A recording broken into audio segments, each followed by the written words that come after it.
ఒక తత్వవేత్త వద్దకు ఒక వ్యక్తి వచ్చి, నేను చాలా కష్టాల్లో ఉన్నాను స్వామి, నాకు సుఖజీవనాన్నిచ్చే మంత్రోపదేశం చేయండి అని అడిగాడు. తత్వవేత్త నవ్వి, అలాంటి మంత్రం ఏది తన దగ్గర లేదన్నాడు. అప్పుడు ఆ వ్యక్తి, నన్ను నిరాశపరచకండి, నేను చాలా దూరం నుంచి వచ్చాడు అని ప్రాధేయపడ్డాడు. ఇతనికి మాటలతో చెప్తే లాభం లేదని అనుకున్న తత్వవేత్త, సరే మంత్రం చెప్తాను, కానీ సుఖంగా జీవించే వారి దగ్గరికి వెళ్ళి ఒక పట్టు వస్త్రాన్ని తీసుకుని రా అని చెప్పాడు.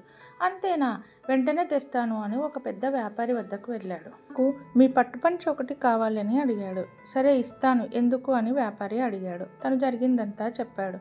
అవునా, నేను సుఖంగా లేనే అని అన్నాడు. ఇంత డబ్బున్న మీరు సుఖంగా లేరు అంటే నేను ఎలా నమ్మేది అన్నాడు ఆ వ్యక్తి. అయితే నాతో కొన్నాళ్ళు ఉండి చూడు అన్నాడు వ్యాపారి. అతని ఇంట్లో ఉండిపోయాడు. దంపతులు గొడవ పడడం, వ్యాపారి కంటతడి పెట్టుకోవడం గమనించిన వ్యక్తి, వీళ్ళకంటే నేనే నయం అనుకుని అక్కడి నుంచి బయలుదేరాడు. ఈసారి ఓ భూస్వామి దగ్గరికి వెళ్ళాడు ఆ వ్యక్తి.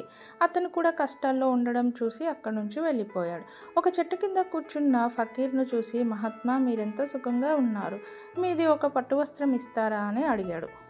అప్పుడు ఫకీర్, అవును నేను సుఖంగా ఉన్నాను, కానీ నువ్వు అడిగిన పట్టు వస్త్రం నా దగ్గర లేదు, ఇదొక్కటే ఉంది అని చెప్పాడు. సంతోషంగా జీవించడానికి సంపదలేమీ అక్కర్లేదని, రహస్యాన్ని నువ్వు అర్థం చేసుకోవాలని తత్వవేత్త నిన్ను పట్టు వస్త్రం తెమ్మన్నాడని చెప్పాడు ఫకీరు. ఈ కథలోని నీతి ఏంటి అంటే, కోరికలకు ఆశలకు పోక ఉన్న దాంట్లో తృప్తిగా జీవించాలి అని. ఇలాంటి మంచి స్టోరీస్ కోసం నా ఛానల్ ఫాలో అవ్వండి.